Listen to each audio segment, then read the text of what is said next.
You are listening to the Fresh Meat Podcast. So like I mentioned at the top of the show, I've got an interview set up for you to check out. I am here with Gabriel Palomo in his recording studio. I wish you could see the room here. It is super cozy, tons of instruments and effects processors and CDJs and synthesizers and vinyl. It's pretty sweet in here, but you'll just have to take my word for it. First off, Gabe, just thank you for sitting down with me and doing the interview. Thanks. And thank you for inviting. Of course, awesome. of course. I'm excited. We talked about it a few months ago, so I'm happy we're finally getting a chance to do it. So that's awesome. So what I like to do with these is I call it the origin story. I want to start just with the very, very basics. Where were you born? Where'd you grow up? So let's not even get into music yet. Okay. Just let's get into the origin story. Well, I was born in East Chicago, Indiana, and raised in Hammond, Indiana, and that's pretty much where I'm from. Okay. Yeah.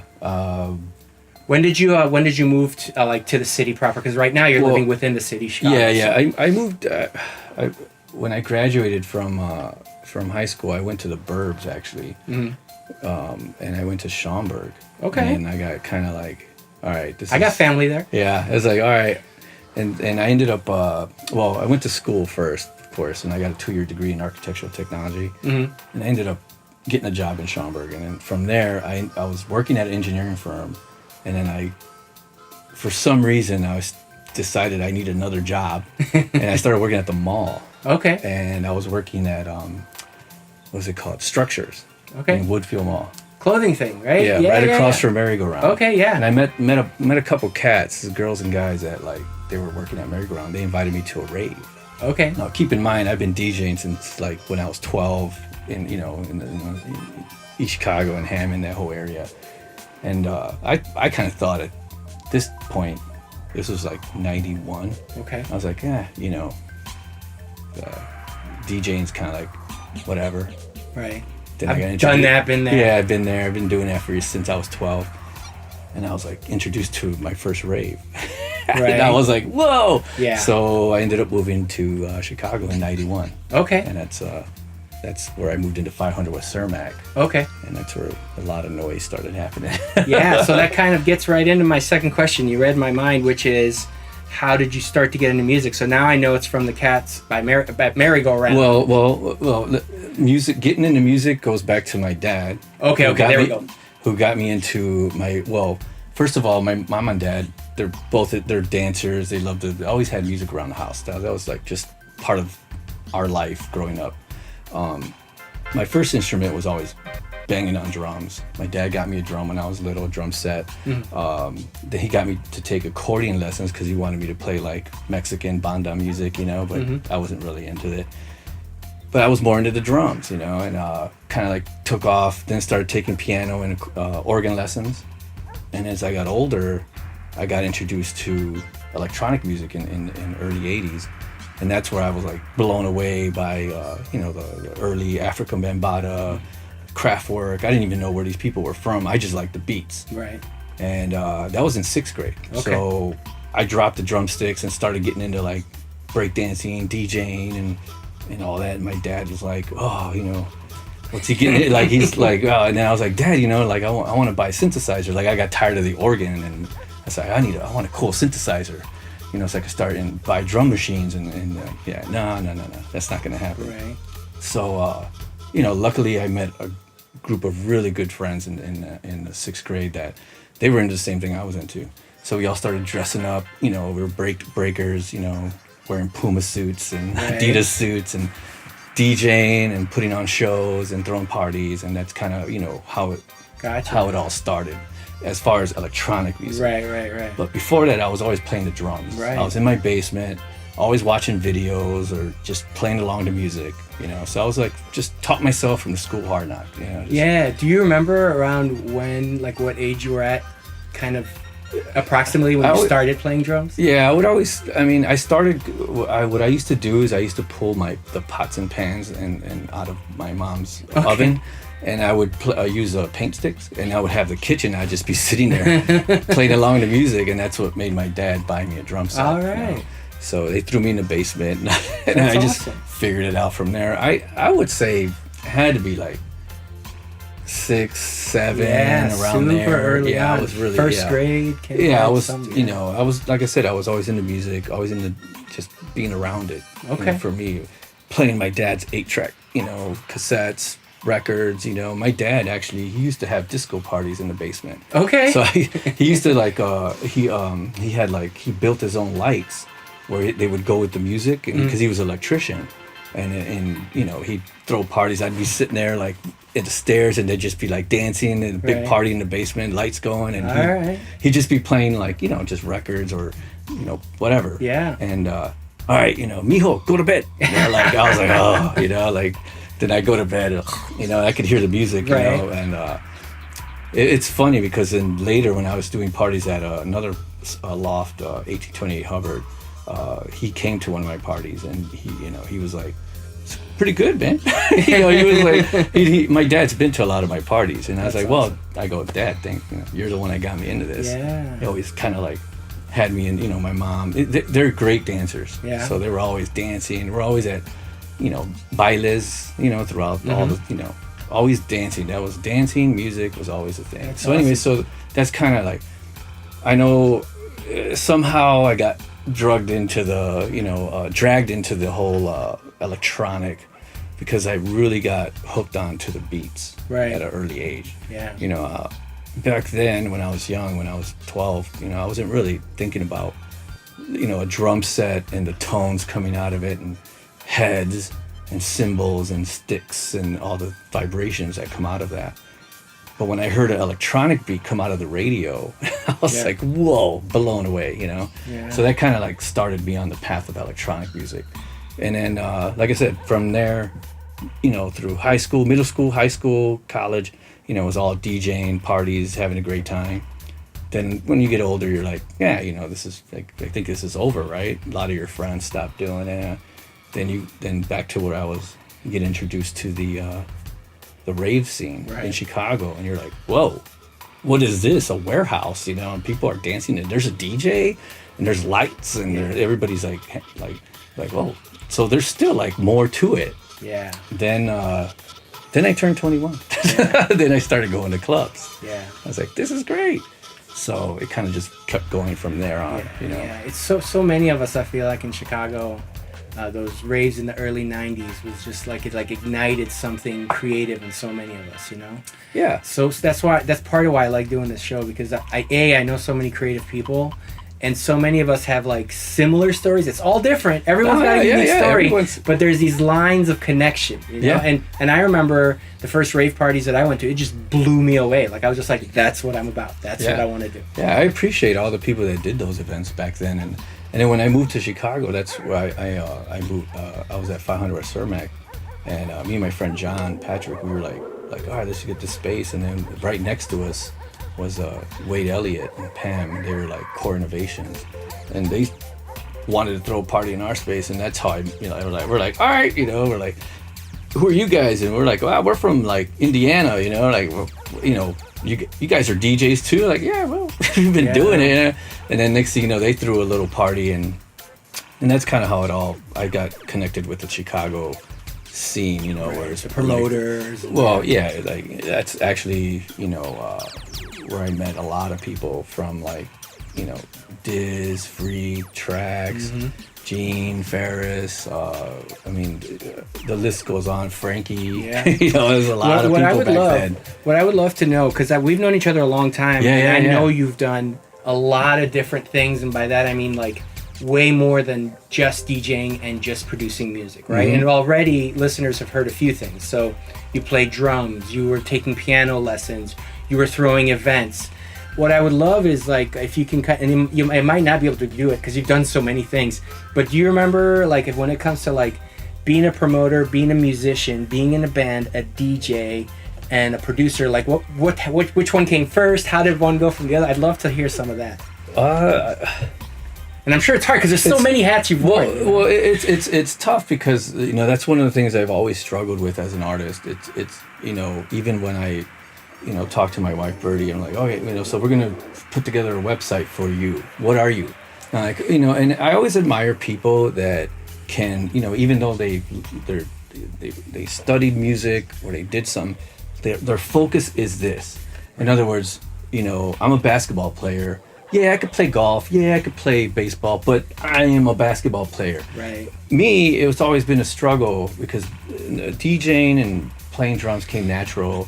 I just did it and I just love it and I just do it. But I never said, oh, you know what? I'm just going to be a DJ. And because of that, it's always been hard for me to like, all right, what am I trying to do? And I was like, well, I do everything. You know, I do this, I do that, I throw events. But it's a battle. Yeah. It's a serious battle in my mind, you know, because it's like, man, I just wish I just could do one thing really good and just excel in that, just go. Yeah. But then you're like, well, you know, if I just did that, I might get tired and bored of it, you know, and then next thing you know, you're like, oh, you know, like, wish I could do something else. Yeah. And thankfully, I can do that. So I've been able to balance all those things along with work and family and everything else. But how did? Well, I mean, your question was kind of how does. So it's just kind of the evolution of it a little bit, you know, like like we've heard some of it already, but I'm just curious. Like, so you know, you started doing the parties, you were DJing. Did you get into music production and getting? I know, like for example, we haven't even talked about this, but you were in a very cool industrial band. Yeah, right? Memory Crash. Yeah. So I'm curious, kind of like how. Well, so how it all like melds together at the early stages is pretty much for me. I just love being around people. I love working with people. I love bringing people together. That's where throwing events. For me, I always knew music. That's what music did. It brought people together. And you build a lot of cool relationships as you go through life, in the underground electronic scene, and even in the rock scene, because I was playing both worlds, and I would combine those worlds as I would, in the 90s, all through, till now, right? And it's and that's kind of what keeps driving me. Of course, the older you get, you're like, oh, yeah, I don't have time the money to invest in throwing events and all that, but like I used to. But that's always what drove me, was just like everybody coming together, the energy of music and people coming together and having a good time, as far as DJing and all that, I mean, I love it. It's just something I've done since I was little. I'll tell you one of my secrets. I used to sit before I was even a DJ, before I was 12, I used to sit on my bed in my bedroom and sit on the edge and act like I was singing. And I'm not a singer, but I would pretend I was performing.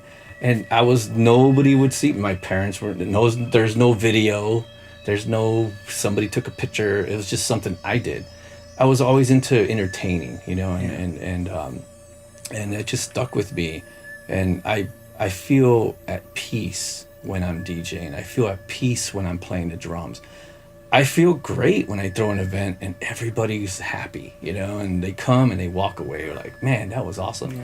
That to me, I'm like, I did something, It means something to me. And I understand, it's not everything, but for me as an artist, it's like, okay, this is I could do it.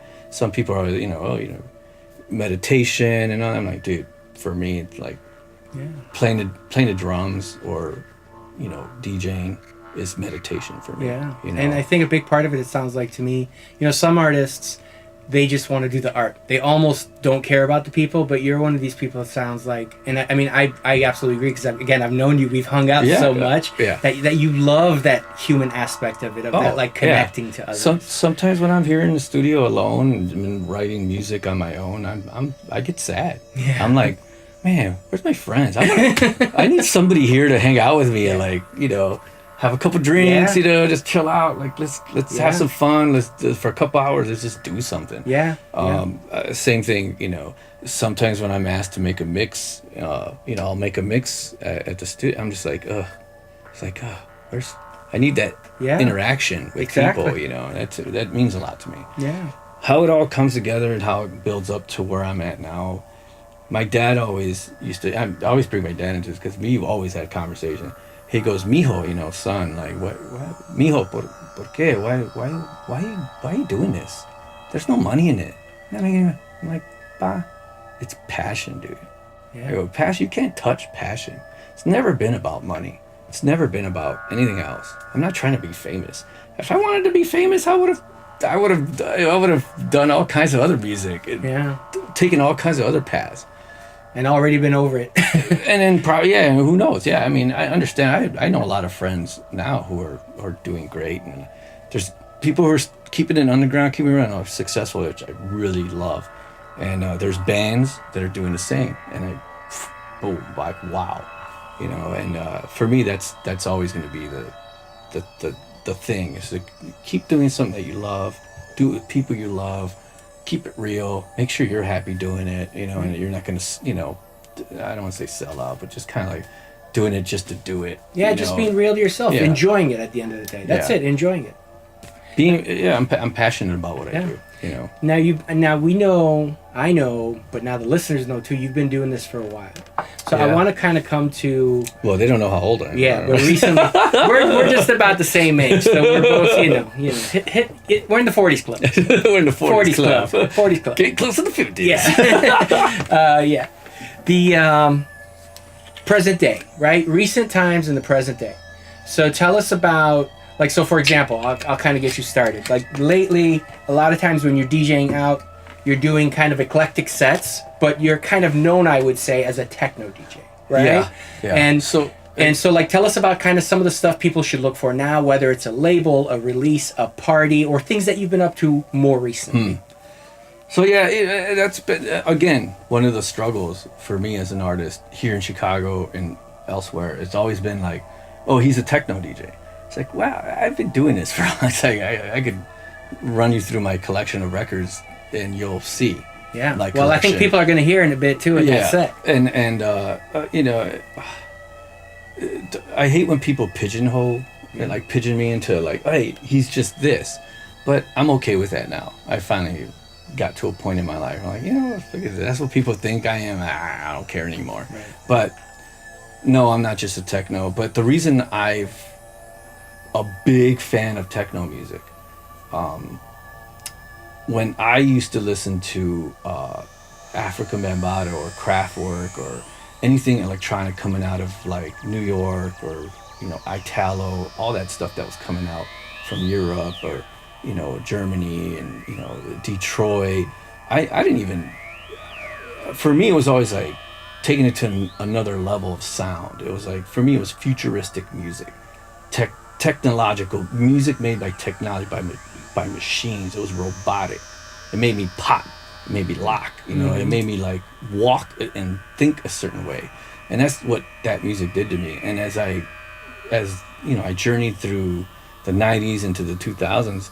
You know, I love house music. I love all kinds of music. You know, I mean, you name it, I love it all. But I always got drawn to techno because of the sounds and the way. Producers were really pushing that element, you know. Kind of now when you go see a movie like Blade Runner, you're like, everybody's like, those sounds, you know, like, or you go see a movie that's like new and they're using electronic, you're like, whoa. It's the same thing, you know. That's that feeling, you know, like, whoa, this is cool. What kind of, you know, what did they do to make that, you know? That's exactly like, or they could go to the Matrix. Yeah. When they did that sound, I was like, whoa. Yeah. That's what always drew me. So yeah, I'm always drawn to techno, and techno makes me happy because another reason is I'm a drummer. Yeah. Being into rhythms and being into sounds and being into percussion, and you know, for me when I hear techno going, for me that's just a drummer going double bass, you know. You know, so yeah, that's kind of where, yeah, people are always, you know, hey, you know, he's a techno, but yeah, you know, I'm into all kinds of styles. Sure. As far as like all kinds of, you know, projects coming on, I mean, geez, dude, I just released a album with one of my bands called The Streets on Fire. Mm-hmm. That's out right now. You can find it on Spotify. And what would you say, is that rock music? It's like post-punk, like dance, cool. like rock. Cool. And then releasing some stuff with another project called The New Signal, which is going to be electronic based, but kind of mixed with rock. electronica, and then there's. And are you involved in these bands as a drummer, as a producer? Yeah, it's drummer, producer, percussionist. And then there's another band, which is the Thin Cherries, which I'm playing drums in and help produce, and that's coming. That actually just came out, Cool. October 26th. But so there's those projects, and then like we said, I was working with Kill Memory Crash as a drummer. That was another project I was in. So that fulfills my other side, the mental of just releasing, being with people, and then on the electronic side, yeah, I have a lot. Actually, recently I just released stuff on Chicago Jacks. I got stuff coming out on Format. I got my linear techno label. I have Is linear techno releasing now, or are you about to be releasing soon? We just released a track, "Welcome to the Motherfucking Ape House" by Alex, who is actually a part of Kill Memory Crash. Cool. So we just released that, and linear is kind of like our little project where we could just, whenever we want to do something and somebody's got an idea and hey, I got a track, I want to release it. Oh, it's Awesome. there. We treat it as just an outlet, Awesome. not as like like serious. We got to release every 2 weeks, Yeah. Crazy It's stuff. just when It's the idea there. strikes. It when could the be creative 1 year. spark is It there, could sure. be, but we have a lot of releases out on that. Before that, I had Zavuya Recordings, and now I'm starting a new project. It's called Levels, LVLZ. Okay. And that's something that I'm starting up. So that's gonna be kind of like jumping real soon, Awesome. like in a couple weeks. So a lot of good stuff to look for. Yeah, Yeah, Gabe's always busy. If there's something I take away from this interview is you're always working. You're always doing something. That's awesome. So the way I like to finish these interviews is I give you the last word, and depending on how we want to do it later on, essentially what's going to happen is you say whatever you want. Some people do shout outs. Some people say some, whatever we want to say, you can say, and then we'll start the mix immediately after that. So you got the last word? The last word, First of all, I'd love to thank Mozzie for taking the time out, and most important, thinking of me. Of course. Come It's on, like, man. I mean, you have no idea. It's building up. Because we haven't talked since that one time. Yeah, it's been a couple months. And I was like, maybe he forgot.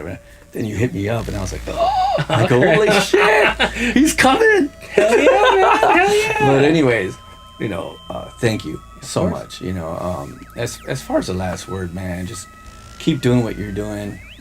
Keep rocking. I respect you, and I love what you do, and I'm so happy to just that we are here right now doing this. That means everything to me. Right on. And, Amen. I just and everyone else out there who is doing it for the same reasons, keep rocking, keep pushing, and never give up. Do it for the right reasons, and never sell out. Keep it underground, keep it real. That's all that matters. Peace. Fresh Meat Podcast, transmitting from Humboldt Park, Chicago.